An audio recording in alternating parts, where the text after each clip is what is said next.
Yeah. What'd you like most? I thought Anthony Hankerson really ran the football extremely well today. He's had really a really great spring camp for us. He's kind of a guy that can do a lot. He's really good in the run game, obviously, toting the rock.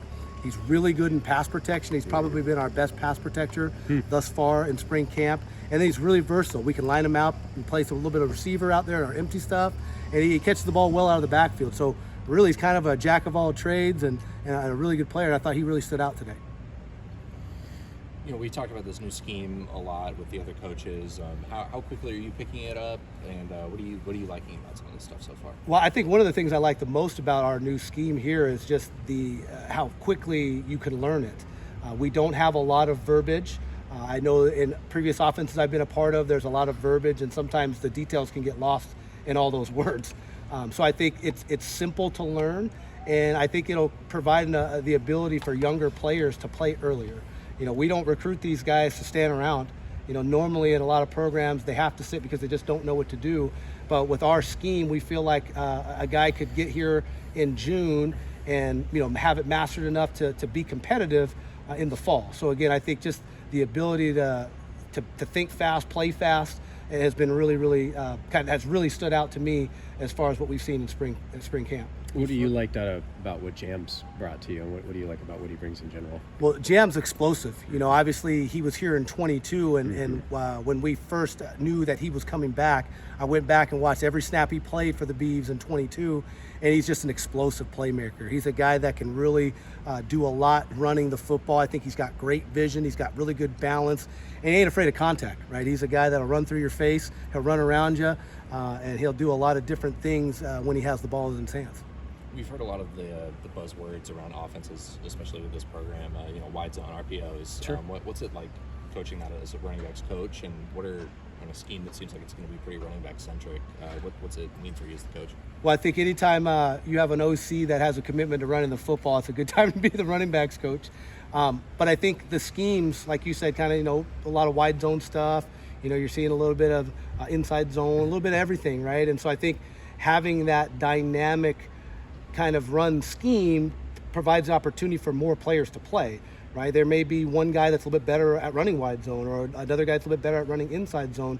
So I think it allows the ability to carve out roles for multiple guys. Obviously we've got some really good players, and you'd like to see them all touch the field, but there's only one football.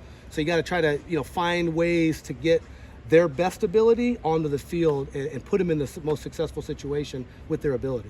With those roles, do you kind of expect this to be a running back by committee, or is this still game show? No, I think you're still at the end of the day going to have a primary ball carrier, but what it does do is again provides opportunities for other guys to see the field. I just think in 2024 we're probably out of the days of one guy getting 35 carries a game, and so I've always told my group, hey, we need to have three guys that there's no drop off, because you're one play away from being number two, right? You're one play away from being the starter. And so those guys staying ready and having a scheme that is running back centric really keeps those guys focused and allows them to stay ready. What was appealing about this job for you? A couple things. Number one, I'm a Northwest guy, born and raised in Seattle. I played my ball at Linfield, just right up the road. And so I spent a lot of time in Oregon. And I think the second thing for me is, I grew up in Seattle, so I was a Washington fan. But my secondary team was always Oregon State. Really, ever since my days at Linfield, I went there from 2000, 2004, and I really started following the Bees really since then. It doesn't hurt that we've had a really good stretch of running backs come through here, and being a running backs type guy, it's been pretty easy to root for the Bees over the years. So I think, again, just being back in the Northwest and being a part of a program that I've followed over the years has been pretty awesome. And how'd the opportunity come about, and what's your connection to Coach Bray?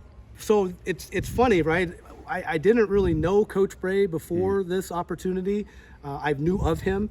I actually was at the University of Idaho the last 2 years, and so we actually lived in Pullman. And it's a crazy small world, but my daughter actually played on the same basketball team as Trent's niece. Oh, wow. And so there was that connection, but that was really the only connection we had. And I didn't even realize it was his niece till later. But really the kind of opportunity just came about. Coach Gunderson called me one day, and we just started chatting. They were looking for a guy that, knows the Northwest, knows the West Coast. And I think, you know, when you do good work other places, people notice. And we did a really nice job at Idaho getting to you know, back-to-back playoff appearances, getting a playoff win last year. You know, I was fortunate enough to coach a guy that was a freshman All-American, and then, you know, a first-team All-Conference and a third-team All-American as a sophomore. So I think just the work that I put in there helped me get noticed. And I think if you treat people right and you work really hard, people take notice for sure. You know, coming from Idaho, were you excited when Giovanni committed here as well? Oh man, I was super excited. You know, I got hired and it wasn't finalized yet, but they had offered me the position. So Coach Gunderson was able to kind of tell Giovanni, hey, you know, we've offered this job to Coach Ford, and Giovanni and I are really close at Idaho. You know, being the running backs coach, you're always with the quarterbacks, right? Pass protection, run scheme stuff, and then I always tell him, man, throw us the ball. So, but I was really excited because, you know, Giovanni's a very talented young man. He's one of those guys that's easy to follow because he's one of the guys, but he's always leading in the right direction. And so, having the opportunity to continue coaching him is pretty awesome. How does Reser compare to the Kibbe Dome? It's different. You know, the Kibbe Dome's a pretty special place now. Trust me, I know. But I mean, so I was at Washington in 2020 and 2021, and we played here in 21. So when I came back, it was completely different, right? It was remodeled, and I mean, I don't think there's a better setting in college football than that place. I mean, you just look at it, just the fans right on top of you. I mean, shoot, in 21, we played at Michigan, and there was like 108,000 people.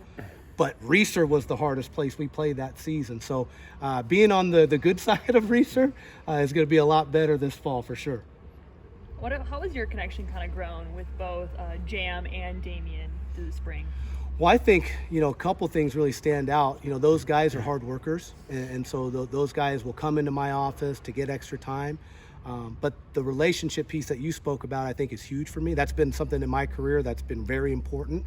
I think that you can be the smartest coach in the world, but if those kids don't know you care about them, they don't care. And so building that relationship with both of those guys and the rest of the group has been really special. You know, we've been able to know the guys more than what they are as football players. Because as you know, a lot of times in our profession, that's all people see them as football players. And I wanted them to know right off the bat that I don't really care about your film. I've seen that, right? Tell me more about you.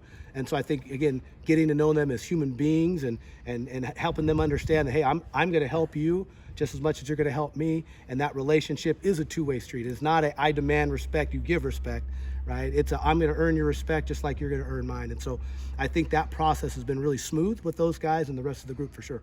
And have someone like Damian, you know, choose to come back. Someone like Jam, you know, it's not very often you see someone transfer back Sure. To the school that they transferred from. When you found out that you were going to have those guys to coach this spring, just what was your initial reaction? Don't mess it up. No, those guys are great players, and honestly, I was just so excited to, especially when I was here, because, you know, Dame was here when I got here, but then Jam came shortly after. But to hear about guys that want to be a Beaver means a lot to not just me, but the program, right? It shows that there's not just the transactional aspect, right? These guys care about the relationships, they care about the community, and so just having guys come back to the fold is pretty special for sure. All right. Let's go. Yeah.